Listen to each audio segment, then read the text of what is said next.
GTA Online is undeniably an old game at this point, and I think we all can agree on that. However, its age has only really started to show in the last couple of years. The game has had an incredible run with major updates occasionally bringing players back in large numbers. Take the contract update. For example, when that dropped, nobody was complaining about GTA Online being dead. Instead, they were too busy playing and enjoying the new content. A good update can still bring excitement and engagement. GTA Online originally launched in 2013, and while its release had its fair share of hiccups, it quickly became a fan favorite. The game was engaging, packed with activities, amazing. However, as time has passed, GTA Online just doesn't feel like GTA anymore. In fact, a lot of people downright hate what it has become. The idea that GTA Online has lost its way is something worth exploring. So I did some digging, scouring the internet for the most common complaints players have about the game. Who knows, maybe Rockstar can take these criticisms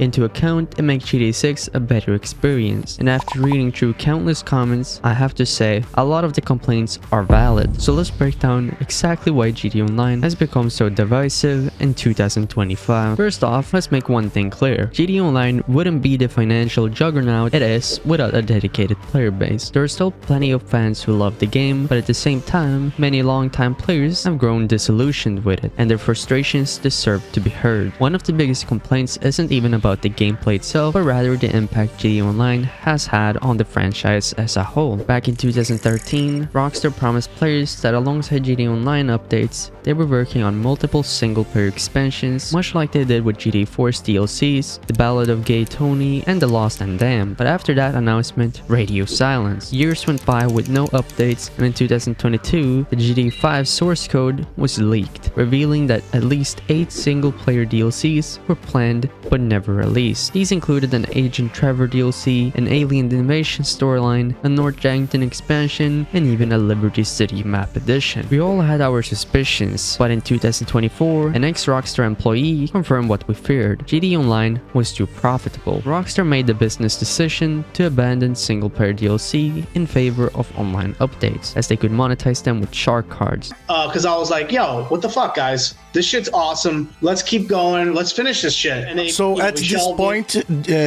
you guys don't finish the DLC, right? Not that specific DLC. Okay.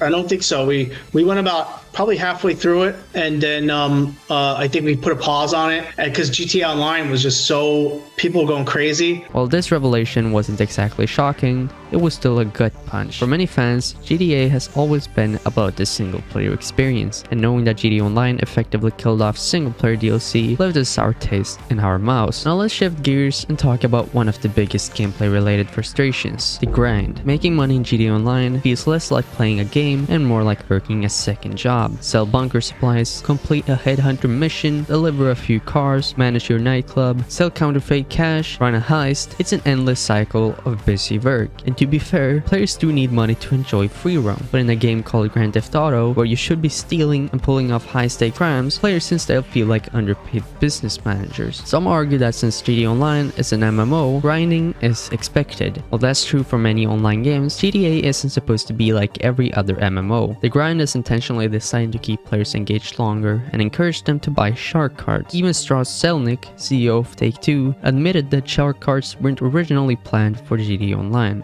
Now GTA Online, especially with GTA 5, it became a massive success immediately. Did you expect it to spiral into that like cultural phenomenon? No, I don't think any of us did. I think that we saw it as a really interesting add-on to the title. We actually originally had not planned to have virtual currency in the game, so it wasn't going to be an economic driver. But once Rockstar saw how much money they could make, they doubled down on them. And the grind isn't the only issue. Another major problem plaguing GTA Online is the sheer number of griefers and modders. Now modders are their own issue, but griefers? Rockstar's handed them the perfect tools to ruin other players' experiences. The Oppressor MK2, the Flying DeLorean, and even the AC-130 things that feel more like Call of Duty kill streaks than GTA vehicles. Because of this, many players prefer playing in solo sessions with which is ironic for an online-only game. If a multiplayer game is more enjoyable alone, something is fundamentally wrong. Lastly, let's address the elephant in the room, Rockstar itself. To many fans, Rockstar has become the very type of company they used to satirize in their games, greedy, corporate, and profit-driven. In the past, Rockstar pumped out incredible titles across multiple franchises, including Midnight Club, Bully, LA Noire, and Manhunt. Between Vice City's release and GTA 5's, Rockstar developed 26 games. Since GTA 5, just one, Red Dead Redemption 2. Thanks to GTA Online's overwhelming success, Rockstar has shifted to a model of releasing games once a decade. When the GTA 5 source code leaked, it was discovered that multiple other Rockstar projects were scrapped, likely in favor of prioritizing GTA Online. While the billions of dollars GTA Online has made have allowed Rockstar to pour resources into GTA 6, it's hard not to wonder if we would have gotten new titles sooner if GTA Online wasn't such a money-making machine. At the end of the day,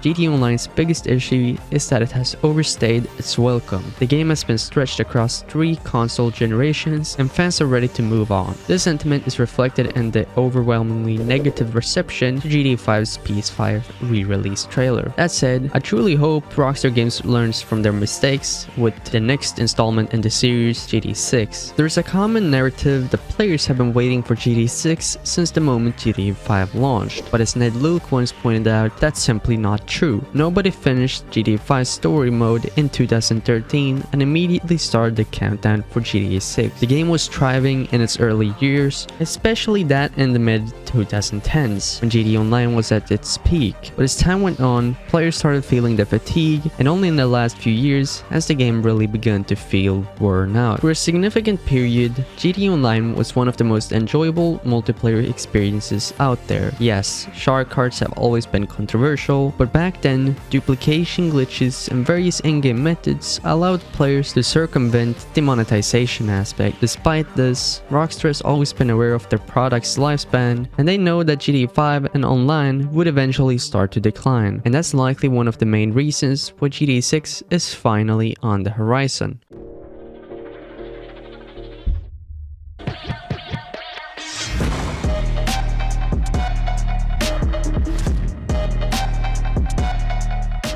If GTA Online was still as healthy as it was during its prime, I genuinely believe GTA 6 would still be years away. There would be no reason to rush out a new title when the existing one continues to generate revenue. But now, the decline is evident, and Rockstar is making moves accordingly. It's no secret that Rockstar has milked GTA Online for all it's worth, and honestly, why wouldn't they? It has been an absolute money-making machine for them. But as time passes, that cow is starting to run out of milk. Even with rumors of FiveM coming to consoles, which would be a massive change considering Rockstar has never truly embraced user-generated content on this scale, it still wouldn't be able to completely revitalize the game. Now, let's be clear, FiveM on consoles is still just a rumor as of now. Rockstar has not confirmed it, and until they do, we have to treat it as speculation. And if it does happen, it would be an attempt to extend GTA 5's lifespan rather than just GTA Online itself, as they have now become separate entities. But some players will inevitably criticize Rockstar for milking GTA Online yet again, even though this move would actually give the community more creative control. At the end of the day, Rockstar has done an incredible job keeping GTA Online alive for over a decade. When you compare it to GTA 4's online mode, which was more of a sandbox experience with minimal structured content, the difference is night and day. GTA Online was never designed to last this long. It was probably engineered to have a lifespan of about 4 or 5 years. The fact that it's still here, still getting updates, and still generating discussions after 10 years is an impressive feat. However, the cracks are showing. The past couple of years have exposed the game's age more than ever, and players are feeling the burnout. Rockstar has stretched the game far beyond its intended life expectancy, and while that's commendable, is also why we're finally seeing signs of decline. Red Dead Redemption 2's Online, unfortunately, is a result of that, or a byproduct of that. They did not want to keep it alive because it wasn't making as much money as GTA Online, and they chose to cut it off entirely, which is very sad and will happen to GTA Online, I'm sure, relatively soon. Something I've kind of been thinking about for the past year or two, kind of when the decline of GTA Online has started to happen, is that no other content can really be added at this point without being too similar to a prior update. If you really think about it, most of the updates we've had recently, we've already gotten in the past. Like the next most recent update update, the bottom dollar bounties, was a side mission in GTA 5 story mode in 2013, and that was just that. Rockstar is rehashing old content rather than truly innovating, and at this point, the only real way forward is expanding the vanilla map, whether that be Ludendorff or something else entirely. Rockstar needs to take a step beyond Los Santos. Additionally, areas like Palito Bay and the upper northern part of the map could benefit from new content, maybe a diving update, an expansion of non-criminal activities, or simply refining underutilized locations. Even adding quality of life improvements like cleaning up graphical inconsistencies would help maintain interest in the game while we await GTA 6. GTA Online had an amazing run, but its time is finally winding down. Rockstar knew this moment would come, and that's why GTA 6 is finally on its way. The base map of GTA Online has reached its limits, and there is not much more Rockstar can do to expand content meaningfully. Luckily, with GTA 6 around the corner, a fresh start is coming. Thanks for watching. Let me know your thoughts in the comments below. Is GTA Online truly dead, or does Rockstar still have a few tricks